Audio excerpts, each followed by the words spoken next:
Betani Batam Community bertemu kembali dengan kami dalam acara 5 menit penuh harapan. Hari ini kita akan melanjutkan materi pembelajaran kita. Setelah beberapa waktu kita belajar tentang 8 sabda bahagia dari Tuhan Yesus, maka kita melanjutkan pelajaran kita dari Matius pasal yang ke-5, ayat yang ke-16. Kita akan melanjutkan pembelajaran kita, Bapak Ibu yang dikasihi Tuhan. Matius pasal yang ke-5, maksud saya ayat yang ke-13 dan ayat yang ke-14. Di sana kita membaca tentang garam dan terang dunia. Saya akan membacakan ayatnya, Bapak Ibu Betani Batam Community, Matius pasal 5, ayat 13 dan 14. Firman Allah berkata demikian, "Kamu adalah garam dunia. Jika garam itu menjadi tawar, dengan apakah ia diasinkan? Tidak ada lagi gunanya selain dibuang dan diinjak orang. Kamu adalah terang dunia, kota yang terletak di atas gunung tidak mungkin tersembunyi." Bapak Ibu, mari kita akan melihat beberapa waktu ke depan ini tentang garam dan terang dunia. Yang pertama, coba perhatikan bagian ini. Matius dengan sengaja merangkai seluruh khotbah-khotbah dari Kristus, lalu kemudian membukukannya di bawah ilham Allah Roh Kudus, dan kita tahu Matius 5-7 adalah khotbah di bukit. Setelah Tuhan Yesus berbicara tentang sabda bahagia, langsung ayat ini datang, Bapak Ibu yang dikasihi Tuhan. Kamu adalah garam dunia. Jika garam itu menjadi tawar, dengan apakah ia diasinkan? Tidak ada lagi gunanya selain dibuang dan diinjak orang. Yesus menegaskan lagi, kamu adalah terang dunia. Apa yang kita bisa renungkan bersama-sama, Betani Batam Community? Ingatlah, ayat ini diletakkan persis setelah Yesus bicara sabda bahagia yang ke-8 tentang penganiayaan.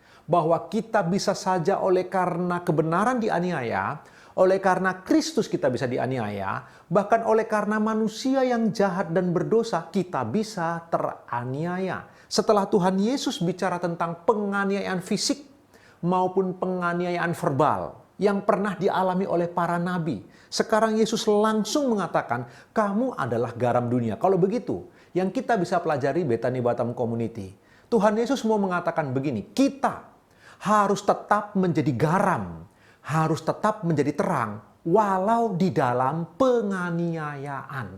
Itulah maksudnya.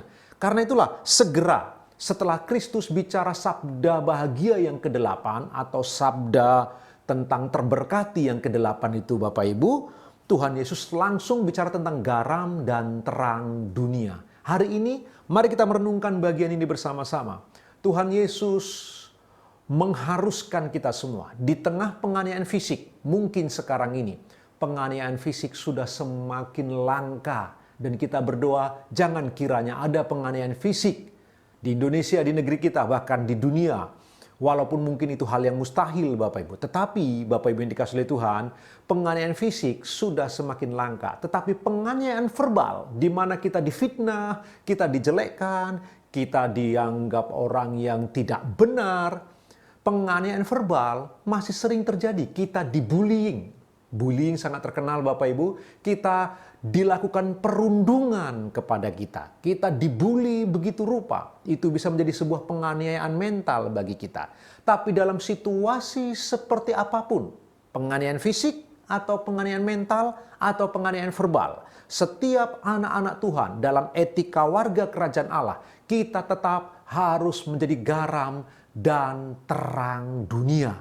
Itulah maksud Kristus meletakkan sabda bahagia yang ke-8 langsung di bawahnya, kita adalah garam dan terang dunia. Sepanjang hari ini, Bapak Ibu Betani Batam Community, sementara kita beraktivitas dengan seluruh tanggung jawab yang Tuhan percayakan kepada kita, pastikanlah kita menjadi garam dan terang dunia. Apapun yang kita alami, rasa sakit oleh karena orang-orang berdosa di sekitar kita, rasa kecewa oleh karena penganiayaan verbal, rasa tawar hati oleh karena kita mengalami sebuah perundungan, apapun yang terjadi, Tuhan Yesus mau kita tetap menjadi terang dan garam dunia. Karena itu, mari kita merenungkan kebenaran firman ini. Tuhan Yesus memberkati. Selamat beraktivitas.